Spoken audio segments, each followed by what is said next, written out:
Hello, it's Jay. Another No Ums video. No Ums video number 17 for May the 7th, 2022. Well, seventeen videos. That's pretty darn good. What did I do this week? This week I did from Coach Alex Lyon the how to practice a speech or a presentation. As for a little bit a step back from my usual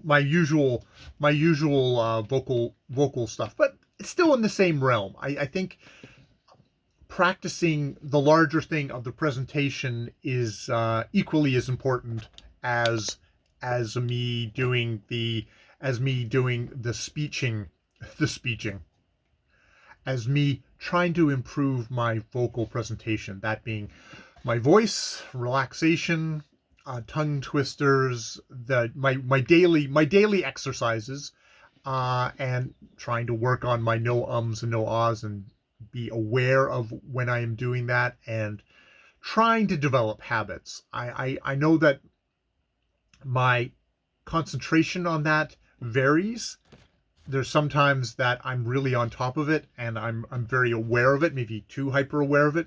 There's other times I think I relax a little bit too much and I forget that little part of my trying to improve how I speak. And indeed, this how to practice a speech video by Alex Lyon was useful in the sense that he suggested one of his tips was practice your speech a good couple of times, focus on one aspect of that speech each time, whether that is your gestures, whether that is your posture, whether that is probably how much you say ums and ahs, or and multiple other things. I mean, obviously you can practice and practice and practice. The handy thing with me is that I'm trying to do speeches fairly on the regular. Each book I read, I'm trying to do a review of it afterwards. So that gives me plenty of opportunities to practice. I'm not over practicing one thing. It's more like, okay, I'm doing this, I'm doing this, I'm doing this, and this book, I'm doing this graphic novel, I'm all these different presentations that I'm doing. They're very micro presentational things, I guess. They're just everything of me talking to the camera. And I mean, I'm not interested in becoming a public speaker of someone standing in front of an audience talking, but I am interested in being a better speaker in front of the camera, which is far more is something. It's part of my hobby, so I'm interested in improving on that. So yes, there's some weeks that the umming and ahhing gets worse. Part of the reason for that is that I'm focusing on different aspects of my speechifying, and let's just accept that as that is something that's going to happen, the ebb and flow. The idea is that I'll just keep on coming back to it, strengthen, so that even if I'm not at complete high point, maybe I'm down here, but I'm not way down at my worst, my most umming and ahhing, my most putting in filler words and all that stuff. So obviously a work in progress, but yeah, that has been a good part of my taking a breath. That has been a good part of my no ums, no ahs vocal presentation project. The other thing that I did this week, which I'll just briefly touch on here, is working on my anxiety in social media in general. And I mean, a part of trying to get better trying to get better with my speech on camera is because this is a part of social media for me. This is how I interact with social media, is through making videos. I don't do comments, and comments are still at this point a little bit beyond me. That said, I'm taking measures to I'm trying to take measures to address this, and a part of that I ended up through going through a couple of little things. I landed on CBT, which is cognitive behavioral therapy, and it's a technique used by therapists to help people kind of develop to work on what are unhelpful thinking styles that they have. And I think this does directly relate to my presentation on camera. I think it has a direct link to how I feel about social media, because there's something about social media that really activates a lot of my really negative thinking style. And I did a video, unhelpful CBT, unhelpful thinking styles, by Barbara Heffernan. It's Stop Self Sabotage Now, which is Barbara Heffernan, which was identifying unhelpful thinking styles, and it's stuff that I'm well aware of. On one sense, I'm very intellectually, I'm aware of, but it's, enough to beat myself up over it.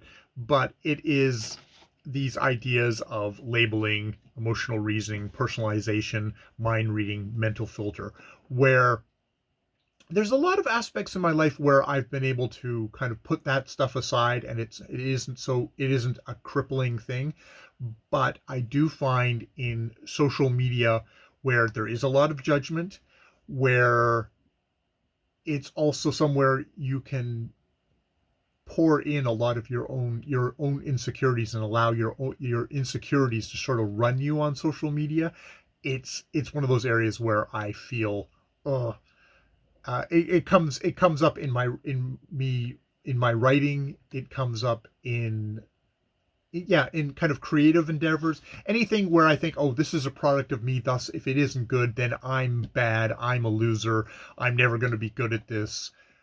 And that is very much those unhelpful thinking styles, which end up with behavior where I don't share my writing with anyone. I turn off the comments, because comments, even if they're positive comments, triggers just gets me going. So it's another way to try to attack. It's another way to address what I think I could be a happier person, both online and in real life and in my creative endeavors. And that would be by saying, okay, how can I kind of change my thinking, help me adjust my behavior, and just generally feel better about myself, and be more functional. And at the end of the day, I want to have fun. I want to do cool stuff online. I want to do cool stuff in real life. All that kind of stuff. And all this is definitely going there. So not that I'm going to become the best speaker, or I'm going to become the best writer in the world. No, it's that I want to enjoy myself. I want to fully explore my creative side. And a good way to do that would be to address kind of fundamental stuff of, I've got that voice in my head that's really kind of going at me, and can I introduce a different voice, a friendly voice in there? The sympathetic reader. This is the friend. What would your friend say about you calling yourself a loser and you're never going to succeed when you have one setback? It's like, your friend would be actually supportive. Why not have that friend as your voice versus the really negative voice that you have in your head? That's a thought. And I mean, there may be some use of going like, well, where did that initial negative voice come from, to try and defang it that way as well. That's where you really do get into therapy. I could talk about my parents. I could talk about unhappy childhood and all that sort of stuff. And, children can be so cruel to each other and all that stuff, which, to be honest, probably is another part of the puzzle. And one which I'll probably yak about here as well. But, and there's a lot of ways I've really come out from a lot of that stuff. It's like, you think I'm a mess now at 50 plus. Oh, in my late teens, early 20s, oh my God, I was so much worse. So this is improvement. So pat myself. Friend would be going, way to go, Jay. You are slowly, your own speed, your own way. You're going about this stuff. You have a beautiful wife. You have a good job, you're well respected that way. There's a lot of good things that I have accomplished, and good for me, my friend would say. Yes, and I have to. I can feel the friend and the not friend in there, and they're both me. They're both me. So I just sort of have to say like, okay, okay, and acknowledge there's some power behind all that negative stuff. It's like where does that come from? Where does all that negative stuff come from? That does come from probably some kind of a hurt and stuff like that. Well, okay. I could get into a whole therapy session here. I mean, really, let's be honest about it. This whole channel, Private Reader channel, is one big, gigantic therapy session that I'm having with myself, which is very expensive in time, but is completely free otherwise. And I finding it makes me a happier person.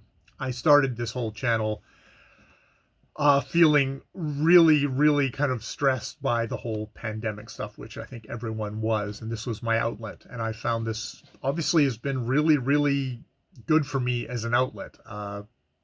It feels so good to do these videos, to talk, to apply myself. There's purposes here. I have goal videos. I have I have structure with the dark videos. I use it to talk out my anxieties, and a lot of times hopefully just sort of talk myself down and be that friend to myself. Video friend. All right. Well, I went all over the place. I do miss Darren McStay and his very practical videos on vocal performance, and I will continue to go back to those. But I think doing videos about very practical, how do you make a presentation is also a good idea. Doing this one and the one I did with Zoe B. The kernel. Find like, okay, what's the kernel of your video and stuff like that. I also find that's a part of working on the top side of, oh, I want to make a video that people will want to watch, and that is an improvement on the videos I've done before. But there's also, there's an underneath layer of dealing with kind of core stuff, which will filter up to the top stuff as well. Well, that's been a lot of talk. I have been Jay. More videos later.